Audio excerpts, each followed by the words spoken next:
네, 설교 본문을 읽겠습니다. 베드로전서 제2장 13절부터 17절까지 말씀입니다. 한 절씩 번갈아 가면서 읽겠습니다. 인간의 모든 제도를 주를 위하여 순종하되 혹은 위에 있는 왕이나 혹은 그가 행하는 자를 징벌하고 선행하는 자를 보상하기 위하여 보낸 종족에게 하라. 곧 선행으로 어리석은 사람들의 무식한 말을 막으시는 것이라. 너희는 자유가 있으나 그 자유로 악을 가리는 데 쓰지 말고 오직 하나님의 종과같이 하라. 같이 읽겠습니다. 뭇 사람을 공경하며 형제를 사랑하며 하나님을 두려워하며 왕을 존대하라. 아멘. 네, 오늘 본문을 가지고 왕에게 무조건 복종하라고 라는 제목으로 하나님 말씀 전하겠습니다. 지난 시간에 성도는 비록 나그네, 체류자의 형편일지라도 하나님은 왕 같은 제사장이라는 아주 독특한 표현인데요. 그런 신분으로 부르셨다고 했습니다. 지금 우리에게는 별로 이제 와닿지 않는 표현이죠. 우리는 지금 신분 사회를 살고 있지 않으니까요.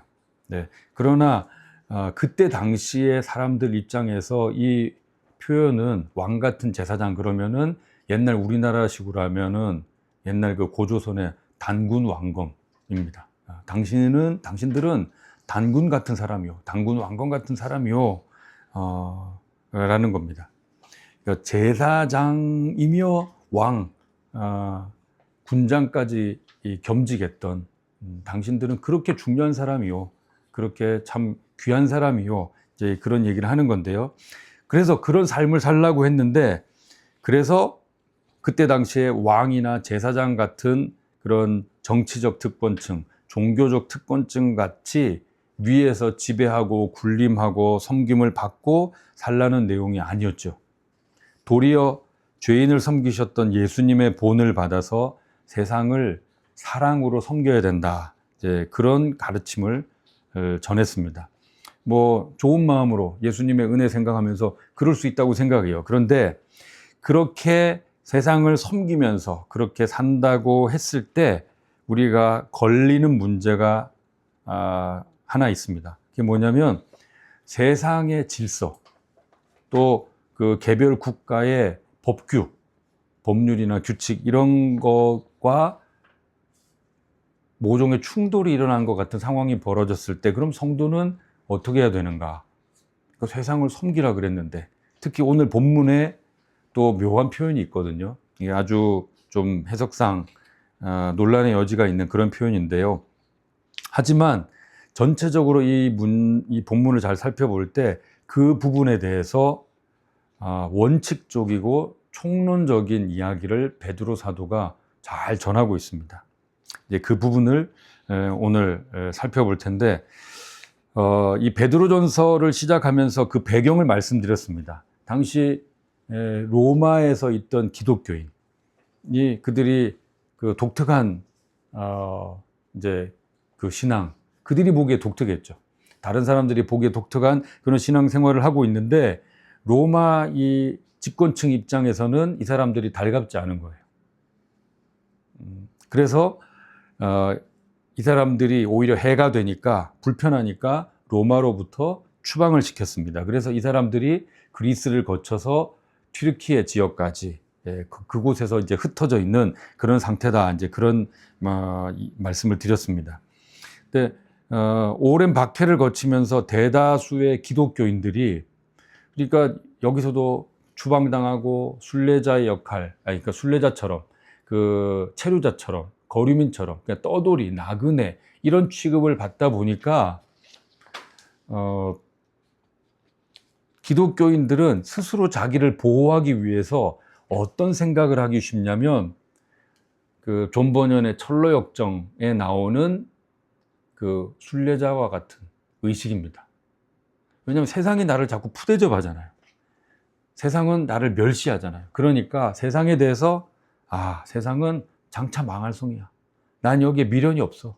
그냥 나는 여기 잠시 주님 부르실 날까지 있을 뿐이지 나는 여기에 연연하지 않아. 그러니까 그 마치 붕 뜬 것 같이 나는 여기 곧 떠날 사람이야 라는 그런 의식을 가진다는 거죠. 그러니까 세상을 멀리하고 하늘의 것, 천상의 것만 추구하면서 세상적인 것은 그냥 다 멀리하는 그런 생각을 가지기가 쉽다는 겁니다.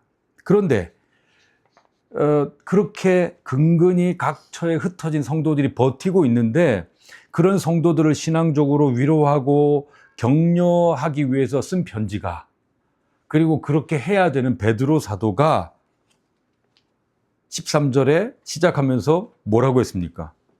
인간의 모든 제도를 주를 위하여 순종하되 그랬습니다. 이게 이제 묘한 거예요.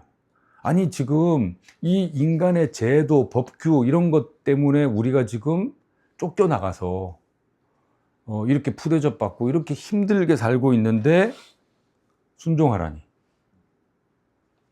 그게 이제 되게 이제 불편해지는 거죠. 그리고 뭐 그때뿐만 아니라 이후에 많은 핍박받는 기독교인들이 지난 2000년 동안 베드로전서를 읽을 때마다 좀 당혹스러웠을 겁니다. 어쩌란 말이야 그러면. 그냥 가서 그냥 다 목 내밀고 죽으란 말인가? 자, 기독교인 사람들 다 모여. 다 모여. 다 모이라고 하니까 순종해야 되니까 모여. 목 내밀어. 목 다 내밀고 다 그냥 목을 쳐요. 그렇게 해야 돼요. 다 그냥 어디 도망가지 않고 다 모이라고 했으니까 그렇게 그런 식으로 당해야만 하는가? 그런데요, 이 부분을 오해 없이 이 본문을 읽고 이해할 수 있는 중요한 포인트가 있습니다. 그게 뭐냐면 거기 중간에 있는 순종을 하는데 조건이 있어요. 주를 위하여. 주를 위하여입니다. 이 부분을 놓치면 안 됩니다. 주를 위하여 순종하는 거예요. 로마서 14장 8절에 이런 표현이 있습니다. 우리가 살아도 주를 위하여 살고 죽어도 주를 위하여 죽나니 그러므로 사나 죽으나 우리가 주의 것이로다. 뭐 그때나 지금이나 모든 성도들의 고민거리는요, 어떤 문제에 봉착했을 때 뭐 이건 개인적인 문제일 수도 있고 사회적인 이슈일 수도 있습니다. 어떤 문제에 봉착했을 때 어떤 것을 택할 것인가. 사실 어떤 것을 택하느냐는 예수님을 부인하는 것 그거 외에 사실 별 상관이 없습니다. 사실 별로 상관없어요. 우리는 이 선택만이 반드시 주님만 기뻐하신다 그렇게 생각하기가 쉬운데 제일 정말 우리나라 사람들이 가장 많이 하는 고민 중에 하나가 뭐냐면 중국집에서 짬뽕을 먹을 것인가 짜장을 먹을 것인가. 옛날에는 우동이냐 짜장이었는데 요즘은 우동이 사라졌어요. 네. 짜장이냐 짬뽕이냐를 먹는데 주님을 기쁘게 하고 싶어서 주님 짜장을 먹을까요? 짬뽕을 먹을까요? 막 열심히 기도해봐야 응답은 없고 답답한 주님이 말합니다. 네 먹고 싶은 거 먹어라. 사실 우리가 주의 뜻을 따르겠습니다라고 많이 고민하면서 기도하는 것 대부분이 그 이면에 뭐가 깔려 있냐면 내가 손해보기 싫은 거예요. 난 지금 짜장면도 먹고 싶고 짬뽕도 먹고 싶어. 그럼 짬짜면 시켜서 먹으면 되는데 그것도 짬짜면을 시키면 그 기분이 안 납니다. 그 이상하죠. 그래서 막 주의 뜻을 순종한다 그러는데 사실 주님의 뜻을 순종하기 위해서가 아니고 자기가 손해보기 싫고 자기의 이득을 위해서예요. 근데 지금 성경은 뭘 얘기하냐면 성도는 어떤 문제, 개인적 문제나 사회적 이슈에 봉착했을 때 어떤 선택을 할 수 있다. 그런데 그것이 자기의 생명이나 가족이나 유익이 아니라 정말 거짓 없이 양심적으로 주님을 위하여 하는 것이라면 누구는 사는 것을 선택할 수도 있고 누구는 죽는 것을 선택할 수도 있다라는 거예요. 그렇게 완전히 정반대입니다. 제가 자주 예를 들죠. 아합 왕 시대 때 엘리야는 아합 왕과 막 소리를 지르면서 싸웠습니다. 근데 오바댜는 아합 왕의 대신으로 일을 했습니다. 다 하나님을 섬기는 사람들이에요. 바벨론 포로기 때 누구는 귀환했습니다. 예, 뭐 스룹바벨 뭐 이런 사람, 에스라 이런 사람들은 하나님의 약속을 생각하면서 귀환을 했어요. 근데 다니엘은 귀환하지 않았어요. 그런 선택을 할 수 있는 겁니다. 중요한 것은 주를 위하여. 그러니까 베드로는 산자나 죽은 자, 모든 산자와 죽은 자, 모든 생명의 주인이 예수님이라는 전제 하에 이 글을 쓰고 있는 겁니다. 이게 바탕이 되어야만 이걸 그 베드로의 의도를 오해하지 않고 읽을 수 있는 거죠. 그러니까 베드로는 순종하지만 무조건적이고 절대적인 복종을 말하지 않고 조건을 거기 걸었습니다. 무조건 국가에 순종하라, 이게 아니에요. 14절에 보면 악행하는 자를 징벌하고 선행하는 자를 포상하기 위하여. 권선징악이죠. 여기 지금 왕, 총독이 언급되어 있는데, 그러니까 왕, 총독 이런 사람들이 왜 세워졌는가? 왜 우리가 그들에게 순종해야 되느냐? 조건은 이거예요. 악행하는 자를 징벌하고 선행하는 자를 포상하기 위하여. 하나님은요, 사람들을 차별하고 누구는 우대하고 누구는 멸시하는 이런 신분 제도를 기뻐하지 않으십니다. 기뻐하지 않으세요. 기뻐하지 않으심에도 불구하고 허락하셨던 것은 더 심한 무질서와 행악을 막기 위해서 최소한의 권선징악의 질서가 세워지기 위해 그런 구조를 허락하셨고, 왕이나 총독 같은 그런 사람들을 허락하신 겁니다. 그런 특권층을 허락하신 겁니다. 그래서 최고 권력자인 왕이나 또 그 왕으로부터 위임받은 총독은 어떤 일을 해야 되는가? 그들의 존재 의미가 여기 있다는 거예요. 왕이 거기서 못된 짓도 하고 혼자 많이 먹고 뭐 축제도 하고 뭐 총독도 그런 짓을 해요. 어느 정도 봐준다. 왜? 더 중요한 일은 이 땅에 그 나라의 권선징악, 그 질서를 세우는 일이기 때문이다. 그게 무너지면 너무 인간의 삶이 피폐해지기 때문에.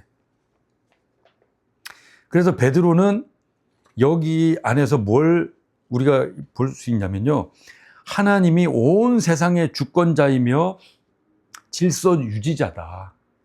그분이 왕과 총독에게 위임해 주신 것이다 라는 전제를 깔고 있는 겁니다. 그 조건 속에서 순종하라. 그러는 가운데 또 하나는 15절입니다.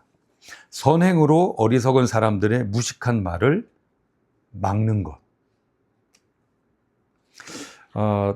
아까 뭐 잠깐 언급을 해드렸는데요. 로마의 기독교인 한번 생각해 보십시오. 당시 로마 사회는요, 다신교 사회였습니다. 많은 신들을 섬겨요. 여기 가면 이 신이 있고 저기 가면 저 신이 있고, 직업에 따라서 섬기는 신도 다르고, 심각한 다신교 우상 숭배 분위기 속에서 기독교인들은 유일신을 섬겼습니다. 그리고 그 로마가 그 큰 제국을, 또 로마의 그 자유인들을 이렇게 그들의 뭐랄까요, 호감을 사고 이렇게 하기 위해서 육체적 쾌락을 추구하도록 그냥 내버려 뒀어요. 그래서 육체적 쾌락을 그렇게 추구하는 분위기 속에서 기독교인들은 거룩한 삶을 살았습니다. 난잡한 삶을 살았습니다. 난잡한 삶을 사는데 그들은 정결한 삶을 살았어요. 순결한 삶을 살려고 추구하고 애를 썼습니다. 그리고 철저한 신분제를 바탕으로 하는 분위기 속에서 기독교는 이 신분을 뛰어넘는 인간 존중, 노예인데도 형제처럼 대하고 더 친밀하게 하고 멸시하지 않고 존중하고, 근데 이런 삶을 살고 그런 영향을 미친 거예요. 그러니까 이게 영이 안 서는 겁니다. 이게 국가 통치자 입장에서는 뭔가 그런 분위기로 지금 사람들을 막 환심을 사면서 끌고 가고 있는데 이게 안 맥히니까. 게다가 이런 기독교인들을 보면서 유대교가, 아니 저것들은 아니 여호와 하나님, 우리가 섬기는 하나님 섬긴다면서 쟤네들은 이단이다. 그래가지고 유대교와 기독교가 너무 심각하게 싸우는 거예요. 싸운다기보다 주로 유대교가 기독교인들을 이제 아주 이제 핍박하고 막 폭행을 해가고 이제 이런 식이었죠. 그런 내부의 갈등이 심해지면서 이게 사회적 문제가 되니까 49년에 서기 49년에 클라우디우스 황제, 그러니까 사도행전에는 이제 글라우디오라고 나오는데 다 나가라 그랬어요. 유대인이고 기독교인이고 다 나가라. 니네들이 있어가지고 복잡하다. 그냥 다 나가버려라 이렇게 했고, 네로 황제는 64년에 로마의 그 대화재 사건이 일어났을 때 그 범인이 기독교인이다. 그래가지고 그때부터 대대적인 박해를 시작을 했습니다.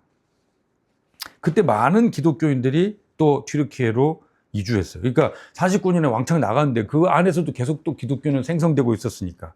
그래서 또 그 기독교인들이 또 이제 이주되었는데, 이 로마 대화재, 그러니까 네로가 이때부터 64년, 65년, 67년 이렇게 시작하면서 이 박해 때 이 베드로 사도도 목숨을 잃은 걸로, 순교한 걸로 이제 그렇게 나와 있습니다. 그런데 이런 큰 로마 제국의 사건들 때문에 기독교인들에 대한 인식이 뭐냐면, 쟤네들은 시끄러워. 쟤네들이 가면 사회적으로 혼란을 야기해. 뭐 문제가 있으니까 추방을 했겠지. 이제 이런 의식이 있는 거예요. 그래서 사회를 분열시키는 무리라는 그런 오명을 쓰고 있는 겁니다. 그래서 지금 베드로 사도는 뭘 이야기하냐면, 기독교인은 그래서 더욱 선한 삶을 추구하고 헛소문을 믿고 따르는 사람들의, 이게 지금 베드로 사도는요, 지금 아주 격렬한 표현을 쓰고 있는 겁니다. 이쁜 말을 하고 있는 게 아니에요. 예. 그런 사람들의 헛소문만 믿는 무식한 그런 편견을 깨뜨리도록 해야 된다. 그 표현이에요. 15절에 그 표현. 그들은 얼마나 지금 무식하게 그런 헛소문을 믿고 있냐. 우리가 그걸 선행으로 깨줘야 된다. 불식시켜줘야 된다. 그 부분을 지적한 거죠. 그럼에도 불구하고, 그러니까 베드로는, 자, 주님을 위하여 우리는 순종하는 겁니다. 그 순종의 제한은 뭐냐? 국가가 이렇게 하나님으로부터 위임받아가지고 권선징악하고 이제 이런 겁니다. 그래서 우리는 선행하고 어쨌든 국가 질서에 함께 협조하면서 따르도록 하는 겁니다. 심지어 핍박을 받더라도. 이렇게까지 갔는데, 베드로의 뜻은 그랬지만 불의한 왕이나 총독, 아무런 이유 없이 성도를 핍박하는 법률에도 무조건 그냥 여기 순종이라는 그 단어 때문에 순종하라고 오해하는 여지가 있었습니다. 이게 왜 그러냐? 앞뒤 문맥 다 떼고 그냥 요 구절만 봐서 그래요. 네, 모든 제도에 순종해라. 그냥, 자, 주님 곤란하게 하지 말고, 예수님 이름 곤란하게 하지 말고, 그냥 국가가 하면은 무조건 순종해라고 이 본문을 해석을 한 겁니다.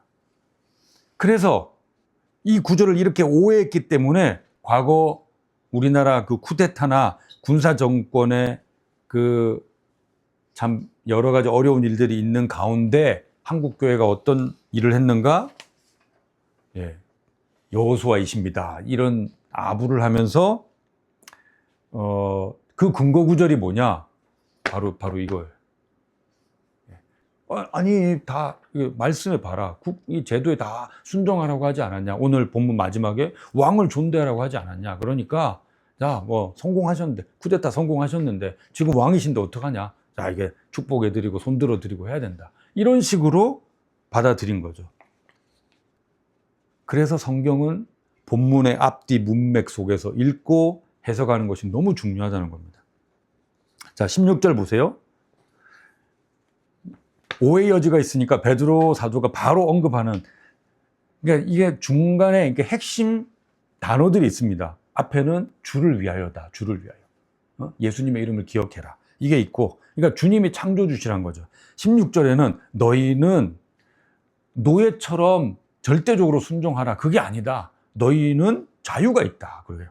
너희는 자유가 있으나 그 자유로, 그래서 이 표현을 보십시오. 악을 가리는데 쓰지 말고 오직 하나님의 종과 같이 하라.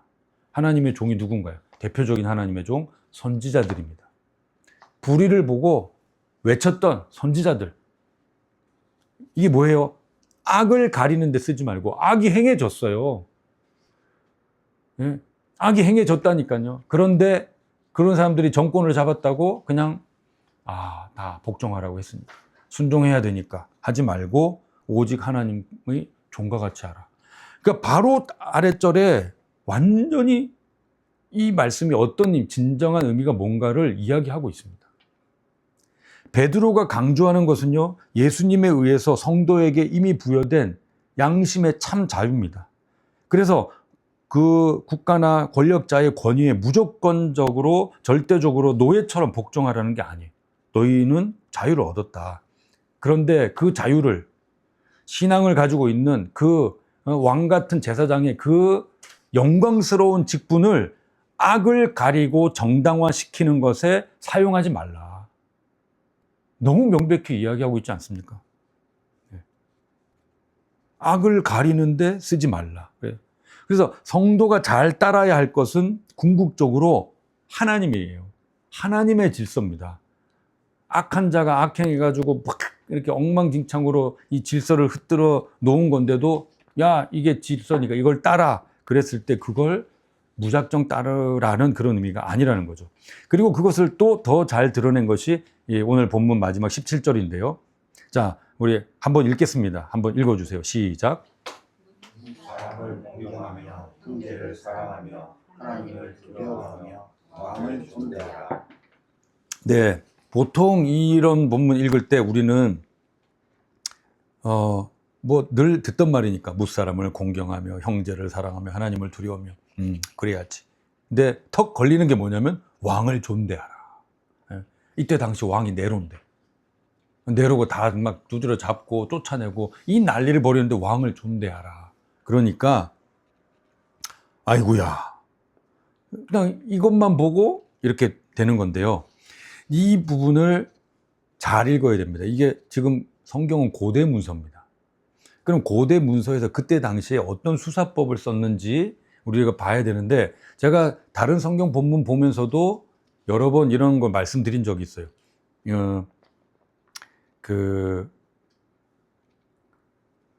여기에 있는 것은 처음에는 이쪽 이렇게 문장 속에 이렇게 흐르다가 이것은 저것은 뭐 이렇게 할 때 그게 제일 먼저 우리는 앞에 두 개가 언급되고 뒤에 두 개가 언급됐을 때 여기서 언급하는 게 우리는 순서대로 앞에 거 먼저 이야기하고 뒤에 거 이야기하고 여기서도 또 앞에 거 이야기하고 뒤에 거 이야기하는 줄 알지만 그게 아니고 이걸 딱 언급하면 이거는 가까운 걸 언급하고 여기는 더 먼 거에 대해서 언급한 것이다. A, B, B-, A- 이런 식으로 한번 그렇게 늘 이제 자주 말씀드린 적이 있습니다. 이거를 이제 수사법으로 이제 설명을 드리면 교차대꾸법이라고 합니다. 교차대꾸법. 예. 우리는 A, B, A-, B- 이런 식인데 우리하고 수사법이 다른 거예요. 예. 그 순서가 달라요. 이거를 전문 용어로 카이즘이라고 합니다. 카이즘. 헬라어로 X, 이게 카이라고 하거든요. 그런데 그걸 문장 구조로 A, 그러면 B를 안으로 집어넣어요. A, B, 그럼 B-, A- 이렇게. 그래서 약간 이렇게 X자 형태를 띠고 있다. X자의 모습 비슷하다 그래서 이걸 이제 카이즘이라고 그러는데, 그러니까 고대 문서를 그런 식으로 그냥 읽으면 심지어 교회를 핍박한 왕도 그냥 다 순종하고 존중하라는 것 같지만 교차대꾸법으로 읽으면 완전 다른 의미가 됩니다. 제일 먼저는요, 자, 여기 또 주의 깊게 봐야 되는데, 앞에 뭇사람을 공경하며 그랬잖아요. 그리고 마지막에 왕을 존대하라 그랬잖아요. 이게 연결되는 겁니다. 뭇사람을 공경하며 왕을 존대하라. 중간에 형제를 사랑하며 하나님을 두려워하며, 요게 안에 핵심이 되는 거예요. 원어로 보면 무사람을 공경하며 왕을 존대하라, 이 단어가 똑같습니다.